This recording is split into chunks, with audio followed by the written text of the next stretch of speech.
Jamey. Magandang araw sa iyo, Miss Jamey, at sa lahat ng mga taga-subaybay ng Dear Jamey. Ako si Angeri Lou, 23 years old. Ang kwentong ibabahagi ko ay hindi tungkol sa perpektong pag-ibig na nakikita sa mga pelikula, kundi isang kwento ng pagsisikap, pagkakamali, at kung paano ko nahanap ng isang pagmamahal na hindi ko inakalang darating sa gitna ng hirap ng buhay. Sana ay kapulutan nito ng inspirasyon ng mga kabataang ina na tulad ko na nawawalan na ng pag-asa. Miss Jamey, nagsimula ang lahat noong ako'y 19 na taong gulang pa lamang. Masaya ako noon, isang simpleng estudyante na puno ng pangarap.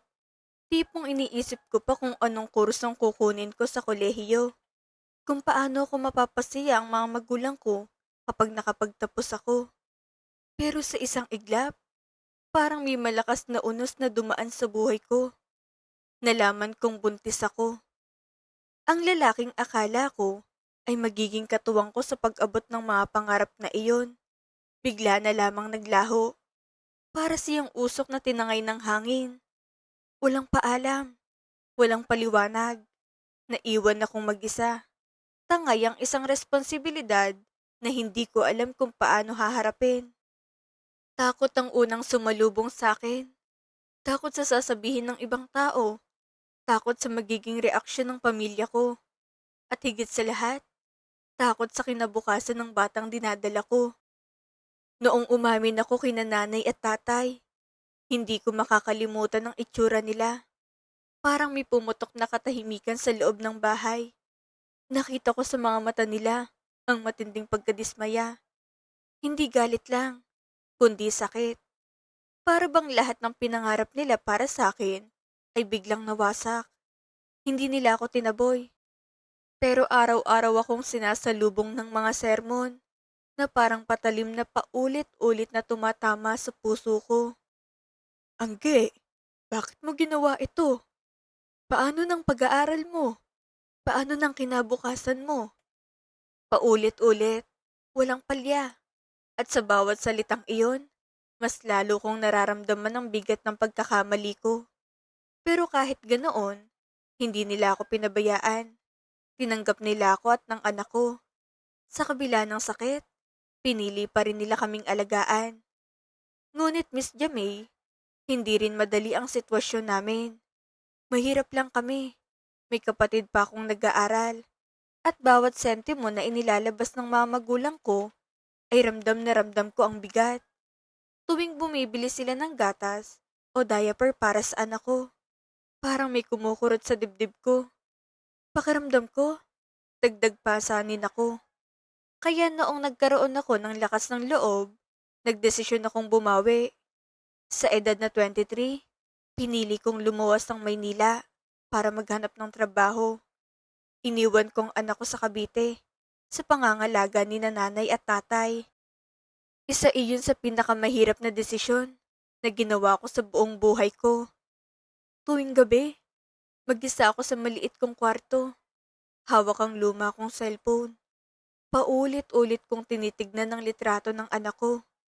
Yung ngiti niyang parang walang alam sa mga paghihirap ko. Minsan, hindi ko mapigilang umiyak. Tahimik lang, para walang makarinig. Pero kahit masakit, pinipilit kong maging matatag.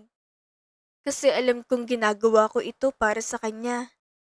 Napunta ako sa Sampaloc, Manila. Isang lugar na hindi natutulog. Maingay sa umaga, mas maingay sa gabi. Punong-puno ng usok, busina ng sasakyan, sigawan ng mga tao, at iba't ibang kwento ng pakikipagsapalaran. Doon, natutunan kong mabuhay ng mag-isa. Lahat ng marangal na trabaho, pinasok ko. Nagtinda ako sa palengke, kung saan gigising ako ng madaling araw para lang makapwesto. Naaamoy kong halong amoy ng isda, karne, at pawis ng mga taong pare-parehong naghahanap buhay. Naging labandera rin ako. Maghapon akong nakayuko. Kinukusot ang mga damit ng ibang tao, habang ang kamay ko ay namumuti at nagkakasugat sa sabon. May mga araw na pagod na ako. Pero wala akong karapatang huminto. Kasi bawat piso na kinikita ko ay may katumbas na gatas para sa anak ko. Dahil hindi ako nakapagtapos, limitado ang oportunidad ko. Kaya kahit gaano kahirap, pinipilit kong tanggapin ang kahit anong trabaho na marangal. Ang inuupahan kong kwarto sa Sampaloc ay maliit. Parang kahon na kasya lang ang isang banig at ilang gamit. Ang dingding, tagpi-tagpi. At kapag umuulan, tumutulo ang bubong. Kailangan kong maglagay ng timba para saluhin ng tubig. Sa gabi, habang nakahiga ako, naririnig kong patak ng ulan sa bubong. Parang bawat patak ay paalala kung gaano kahirap ang buhay ko. Pero sa kabila ng lahat, pinipilit kong umiti.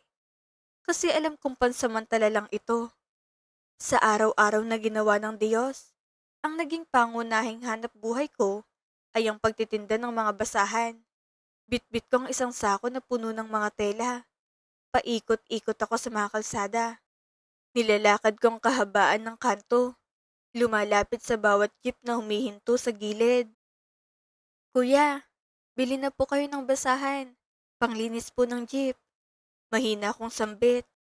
Minsan, ay halos pabulong na lang dahil sa hiya. May mga driver na deadma lang. Parang hindi ako nakikita. May iba na titingin saglit, tapos iiling. Pero may iilan din na maaawa. Bibili kahit isa lang. At sa bawat benta, kahit maliit, parang may konting liwanag na pumapasok sa madilim kong araw. Sa ilalim ng araw, pawis na pawis ako. Nangingitim ang balat ko. At minsan, ay nanlalambot na ang tuhod ko sa pagod. Pero hindi ako pwedeng sumuko. Kasi sa bawat hakbang ko sa kalsada, dala kong pangarap na balang araw. Makakasama ko ulit ang anak ko. Hindi na bilang isang ina na malayo, kundi bilang isang ina na kayang ibigay ang buhay na nararapat para sa kanya. Doon ko nakilala si Mang Lando. Si Mang Lando ay 45 years old, isang jeepney driver na biyaheng Dapitan Quiapo. Wala siyang asawa at wala ring anak. Mag-isa lang siya sa buhay niya. At ang jeep niya, ang tanging katuwang niya sa araw-araw. Dahil madalas siyang dumadaan sa kanto kung saan ako nagtitinda. Naging suki ko na siya. Sa simula, normal na transaksyon lang ang mayroon kami. Sa tuwing hihinto ang jeep niya sa gilid ng kalsada, maririnig kong pamilyar niyang boses na may halong pagod at kabaitan. Angge, pabili nga ng basahan, lumakapal ha. Sasabihin niya habang inaabot ang mga baryang pinaghirapan niya sa maghapong pasada. Aabutin ko naman iyon. Susuklian ng simpleng ngiti at ibibigay ang basahan. Walang mali siya. Walang kakaiba. Isa lang siyang customer at ako naman ay isang tindera na sinusubukang mabuhay. Pero habang tumatagal, napansin kong may kakaiba kay Mang Lando. Hindi lang siya basta bumibili. Lagi siyang may dagdag.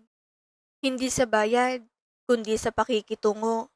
Kapag mainit ang panahon, tatanungin niya ako kung nakakain na ba ako. Kapag maulan, sisilip siya sa kanto para tignan kung nandoon pa rin ako. Isang hapon, matindi ang sikat ng araw. Halos hindi ko na maramdaman ang talampakan ko sa init ng semento. Pagod ako sa kakalakad at halos matuyo ng lalamunan ko sa kakatawag ng, "Basahan po, basahan." Biglang huminto ang jeep ni Mang Lando sa harap ko.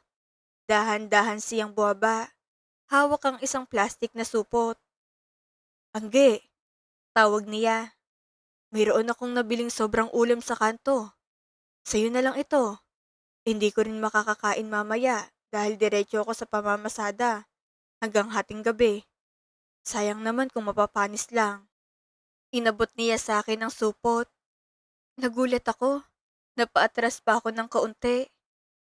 "Nako, Mang Lando, nakakahiya naman po. Baka kailangan niyo po ito mamaya." Mahina akong sagot. Pilit na tinatago ang hiya at gutom na nararamdaman ko. Ngumiti lang siya. Isang ngiting hindi pilit, kundi galing sa puso. Kita sa mga mata niyang kabutihan. Sa'yo na yan. Mas kailangan mo yan kaysa sa akin. Marami pa namang karinderya diyan. Sagot niya, sabay abot ulit ng pagkain. Miss Jamay, ang maliit na tulong na iyon ay parang biyaya na bumagsak mula sa langit. Sa sitwasyon ko noon, ang isang libreng pagkain ay katumbas ng isang araw na hindi ako mag-aalala kung saan kukuha ng pambili ng hapunan. Dahan-dahan kong tinanggap ang supot at halos mapaluha ako habang nagpapasalamat. Hindi dahil sa pagkain lang, kundi dahil sa pakiramdam na may isang taong nakakakita sa akin. Hindi lang bilang tindera, kundi bilang isang taong nahihirapan. Mula noon, naging mas madalas ang pagbibigay niya. Minsan tinapay na nakabalot sa papel, minsan malamig na inumin na halos yelo na sa lamig, lalo na kapag tirik ang araw. May mga pagkakataon pa na bibili siya ng basahan kahit halatang hindi niya naman kailangan, para lang may maibigay na dagdag sa akin. Napansin ko rin na kahit simple lang si Mang Lando, maayos ang kanyang pamumuhay. Hindi marangya, pero hindi rin siya naghihikaw tulad ko. Pero sa kabila noon, mas pinipili niyang magbigay kaysa mag-ipon para sa sarili niya. Isang araw, habang nasa gitna ako ng pagtitinda at pawis na pawis sa init, biglang tumunog ang luma kong cellphone. Napatingin ako sa screen. Si nanay. Kinabahan agad ako. Hindi naman siya basta-basta tumatawag kung walang importante. Mabilis ko itong sinagot. Hello, Nay. Sa kabilang linya, halos hindi ko na maintindihan ang boses niya dahil sa pag-iyak. Ah, Angge, ang anak mo. Itinakbo namin sa ospital. Mataas ang lagnat at hindi humihinto ang pagsusuka. Parang may kung anong bumagsak sa dibdib ko. Biglang nanlamig ang buong katawan ko kahit tirik ang araw. Ano po? Nay, anong nangyari? Nanginginig kong tanong, pero hindi na maayos ang sagot niya. Umiiyak lang siya. Miss Jamay, sa sandaling iyon, parang tumigil ang mundo ko. Ang ingay ng kalsada, ang busina ng mga jeep, ang sigawan ng mga tao. Lahat iyon, parang nawala. Ang naririnig ko na lang ay ang tibok ng puso ko at ang iyak ng nanay ko sa kabilang linya. Wala akong pera. Ang kinita ko sa maghapon ay sapat lang para sa upa at konting pagkain. Wala akong ipon. Wala akong mahihiraman. Sa gaya kong isang kahid, isang tuka, ang salitang ospital ay hindi lang simpleng lugar. Isa itong napakalaking problema na hindi ko alam kung paano haharapin. Napaupo na lang ako sa gilid ng kalsada. Hindi ko na napigilan ang sarili ko. Humagulgol ako. Kahit maraming taong napapatingin. Wala akong pakialam. Ang nasa isip ko lang ay ang anak ko. Kung okay pa ba siya? Kung umiiyak ba siya? Kung hinahanap niya ba ako? Sa sobrang desperasyon, naisip ko pang tawagan ng ama ng anak ko. Kahit ilang beses na niya akong iniwan. Kahit alam kong baka murahin lang niya ako o hindi sagutin. Handa akong lunukin ang pride ko para lang sa anak ko. Habang nanginginig ang kamay ko sa paghawak ng cellphone, may isang pamilyar na boses ang biglang tumawag sa akin. Angge, anong nangyari? Bakit ka umiiyak? Paggangat ko ng tingin, nakita ko si Mang Lando. Kakaparada lang ng jeep niya. Halatang kakagaling sa biyahe. May dala pa siyang supot. Marahil ay merienda na naman para sa akin. Hindi ko na napigilan ang sarili ko. Parang may bumigay sa loob ko. Ikinuwento ko sa kanyang lahat. Putol-putol. Sabay hikbi. Sabay punas ng luha. Ang tungkol sa anak ko. Sa ospital. Sa kawalan ko ng pera. At sa matinding takot na baka may mangyaring masama. Tahimik lang siyang nakinig. Walang panghusga. Walang pag-alinlangan. At pagkatapos, ginawa niya ang bagay na hinding-hindi ko makakalimutan. Hindi nagdalawang isip si Mang Lando. Inabot niya sa akin ang kanyang pitaka. Eto, sabi niya, habang inilalagay ang pitaka sa nanginginig kong kamay. Kunin mo itong kinita ko sa buong araw. May naitabi rin akong konti rito. Pumunta ka na ng Cavite. Napatingin ako sa kanya. Hindi makapaniwala. Hindi po, Mang Lando. Hindi ko po pwedeng tanggapin. Huwag mo nang isipin kung paano mo ito babayaran. Putol niya, pero mahinahon pa rin ang boses. Ang mahalaga ay ang anak mo. Natulala ako. Hindi ko alam kung anong sasabihin ko, kung paano ako magpapasalamat, o kung bakit niya ginagawa iyon para sa akin. Hindi naman kami magkamag-anak. Hindi rin kami matagal na magkakilala.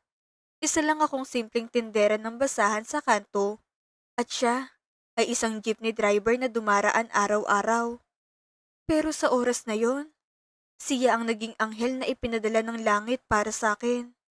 Umuwi ako ng Cavite at salamat sa Diyos, naging maayos ang lagay ng anak ko. Noong makita ko siya sa ospital, mahina, nakahiga, at may nakakabit na dextrose, parang may punit na bahagi ng puso kong muling nabuo.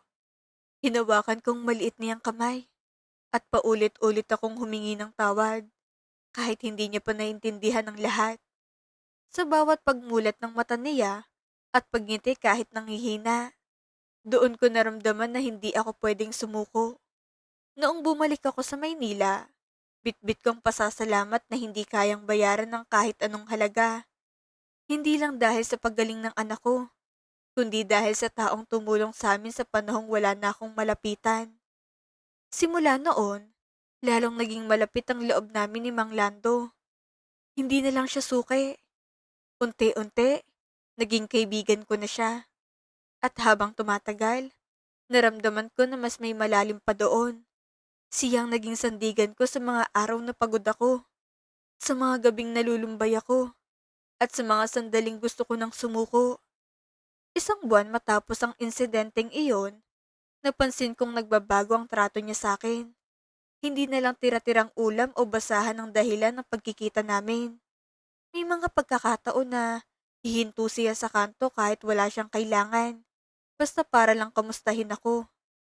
Minsan, inabutan niya ako ng isang maliit na bungkos ng bulaklak. Hindi mamahalin, pero halatang pinili niya.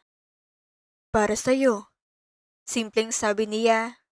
Napangiti ako, pero may halong kaba sa dibdib ko. Hindi ako sanay sa ganitong klaseng atensyon. Inaaya na rin niya akong kumain sa mga disenteng karinderya, yung may mesa at upuan na maayos, hindi yung nakatayo lang sa gilid ng kalsada. Minsan pa nga, dinala niya ako sa isang fast food chain. Para sa iba, normal lang iyon. Pero para sa akin, parang espesyal na okasyon na. May mga araw din na isinasama niya ako sa pamamasada. Nakaupo ako sa tabi niya habang nagmamaneho siya. Pinapanood ang daloy ng mga sasakyan at ilaw sa kalsada. Ako ang nagiging tagasukli niya. Inaabot ang barya sa mga pasahero. Natututong makisabay sa takbo ng buhay sa loob ng jeep. Sa bawat biyahe, mas nakilala ko siya. Kung gaano siya kasipag, kung paano siya makitungo ng maayos sa mga pasahero, at kung gaano siya karesponsable sa trabaho niya. Pagkatapos ng biyahe, inaabot niya sa akin ng pera. Sa'yo na yan, sabi niya. Masyado na to, Lando. Sagot ko, nag-aalangan. Masaya ako kapag nakakatulong ako sa'yo. Simpleng tugon niya. Lando, bakit mo ba ginagawa lahat ng ito? Tanong ko sa kanya isang gabi, habang naglalakad kami sa Sampaloc. Tahimik ang paligid, tanging ilaw ng poste, at iilang sasakyan ang nagbibigay liwanag sa daan. Tumigil siya sa paglalakad at humarap sa akin. Kita ko sa mga mata niyang seryosong damdamin. Angge, alam kong malaki ang agwat ng edad natin. Pero kasi, sa loob ng maikling panahon na nakilala kita, nakita ko ang sipag mo at ang pagmamahal mo sa anak mo. Gusto kitang alagaan. Gusto kong maging katuwang mo sa buhay. Sa sandaling iyon, parang tumigil ang oras. Narinig ko ang tibok ng puso ko. Malakas, Malinaw. Miss Jamie, hindi ako manhid. Sa bawat kabutihang ipinakita niya, unti-unting nahulog ang loob ko sa kanya. Oo, 45 na siya at 23 lang ako. Pero sa kanya ko unang naramdaman ng tunay na respeto. Walang pilit, walang kapalit, puro pag-aalaga at pag-unawa. Pero gaya ng inaasahan, hindi naging madali ang lahat. Sa lugar na kinalakihan ko, mabilis kumalat ang kwento at mas mabilis ang panguhusga ng tao. May mga kapitbahay na palihim kong magsalita, pero rinig ko pa rin. Tignan mo yan si Anggi oh, bumatol sa matanda para lang guminhawa ang buhay. Pampalipas oras lang yan ni Mang Lando. Pag nagsawa yan, itataboy din yan. Sa bawat salitang iyon, parang may matutulis na bagay na tumatama sa dibdib ko. Pinagdududahan nila ang pagkatao ko, ang intensyon ko, at ang pagmamahal na nararamdaman ko. Minsan, gusto ko nang lumayo. Gusto kong iwasan na lang siya para tumigil ang mga usapan. Pero sa tuwing manghihina ako, nandyan si Lando. Hinahawakan niyang kamay ko. Mahigpit, pero marahan. Hayaan mo sila, Angge. Ang mahalaga, alam natin ang totoo. At sa simpleng mga salitang iyon, bumabalik ang lakas ko. Pinatunayan niya sa akin na hindi lang ako isang pampalipas oras. Hindi lang sa salita, kundi sa gawa. Isang araw, habang nakaupo kami sa labas ng inuupahan kong kwarto, tinitignan ng tumutulong bubong habang papatak ang ulan. Bigla niya akong kinausap. Angge, huwag ka nang magtinda ng basahan at huwag ka na ring manuluyan sa tagpi-tagping kwarto na yan. Kukunin mo ng anak mo sa Cavite. Dito na tayo tumira sa bahay ko. Gagawin nating pamilya to. Napahinto ako. Hindi agad ako nakasagot. Halo-halo ang nararamdaman ko. Takot, saya, pag-aalinlangan. Sigurado ka ba? Mahina akong tanong. Tumango siya. Walang alinlangan. Oo, hindi kita pinaglalaruan. Gusto ko kayong makasama. Miss Jamie, hindi ako nagkamali sa desisyon ko. Kinuha kong anak ko at lumipat kami sa bahay ni Lando. Noong una, kinakabahan ako, lalo na para sa anak ko. Iniisip ko kung paano niya tatanggapin ng isang bagong tao sa buhay niya. Pero si Lando, hindi niya pinilit. Dahan-dahan niyang nilapitan ng anak ko. Nilalaro, kinakausap, binibigyan ng oras. Hanggang sa unti-unti, naging komportable ang anak ko sa kanya. May mga gabing siyang nag-aalaga kapag may sakit ang bata. Siyang bumibili ng gatas, ng gamot, at ng mga laruan na hindi ko kayang ibigay noon. Hindi siya nagdamot, hindi siya nagreklamo. Ginawa niya iyon ng bukal sa loob. Ngayon, masaya na kaming nagsasama. Ang bahay na dati ay tahimik at walang laman, napuno ng tawanan at ingay ng isang bata.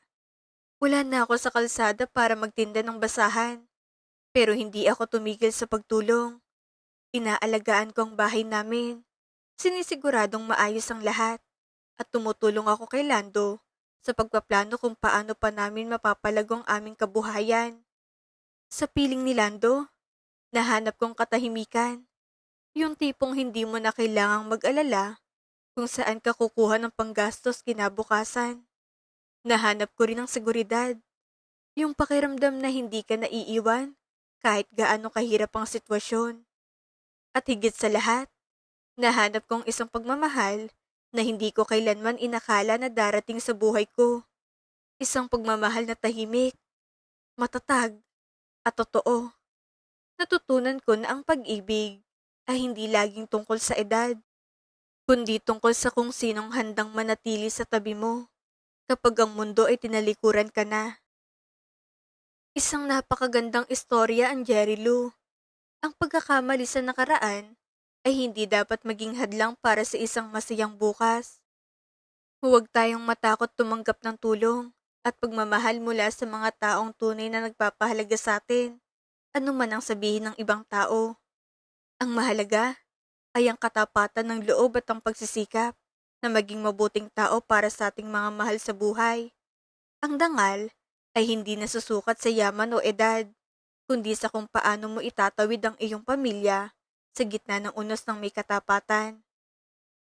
Kayo mga ka-confession, anong aral ang inyong nakuha sa kwento ni Angelilu? I-comment ang inyong saloobin sa ibaba. Muli, ito ang inyong lingkod, Miss Jamay. Hanggang sa susunod nating confession.